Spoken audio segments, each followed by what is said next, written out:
autres petites idées. Votre petit bout de chou, là, ce qui est le plus intéressant pour lui, c'est bien évidemment vous. Il adore et il apprécie particulièrement les échanges et le contact avec les adultes et avec notamment les adultes de référence. Donc, vous présentez à votre enfant, prendrez un temps pour vous asseoir avec lui, pour lui parler, pour le regarder, pour lui sourire, etc. va être important, même si vous ne pouvez pas le faire toute la journée, ça va être quelque chose d'important pour lui. Donc pour cela, vous n'êtes pas obligé d'avoir tout le temps dans les bras. Si je l'ai dans les bras, c'est compliqué de le regarder et d'interagir. Je fais le principe de motricité libre, je le pose sur un tapis et je vais pouvoir venir avoir un contact visuel avec lui. Pour avoir ce contact visuel, je ne vais pas me placer en hauteur loin de lui. Il ne voit pas bien, tout bébé, il a besoin d'avoir un contact et de me voir pas trop loin, une vingtaine de centimètres de lui, que ce soit moi mon visage ou que ce soit les jeux que vous allez lui présenter.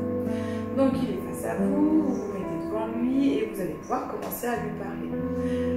Évitez de vous mettre bien évidemment de votre côté, mais je dis, mais sans s'en rendre compte, parfois on le fait, on se met à la tête, et si on se met à la tête, déjà il nous voit à l'envers, et en plus il va réaliser pour nous regarder un relevé de tête comme il peut avec son immaturité neuromotrice, pour essayer de nous voir, ça va créer des tensions au niveau musculaire. Donc on se place devant, un petit peu de côté, d'un côté, de l'autre, et ça nous permet de rentrer en contact avec notre petit bout de chou. Et là, quand je lui parle, je peux tout doucement lui présenter certains objets, surtout quand il est tout petit. Quand il commence à grandir, à faire quelques mouvements de rotation, je vous montrerai, à attraper des objets par exemple, il aura beaucoup plus de liberté pour aller explorer par lui-même son environnement.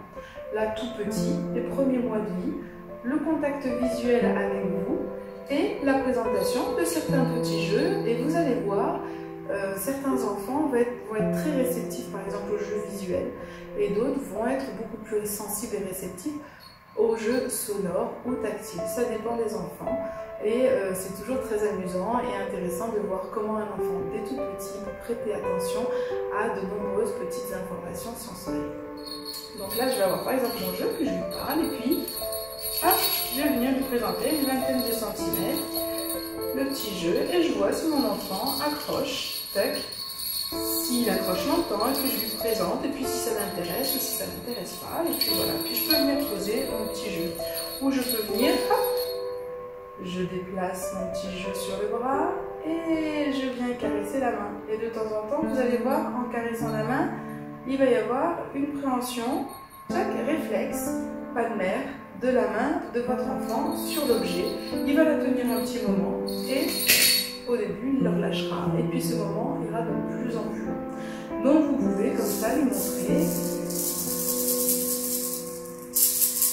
dans ce que je vous disais sur la stimulation sensorielle. Faites attention de ne pas dire « Hé coucou mon bébé, il a bien hoché » ou « Il a bien hoché ». Vous avez vu, ça fait beaucoup de stimulation. En plus avec une voix « Ah, j'ai pas... » Souvent au bébé on parle un peu perché comme ça. Donc l'enfant, il a la couleur, il a les yeux qui bougent, il a le bruit, il a ma voix. Non. On peut se poser, on s'installe.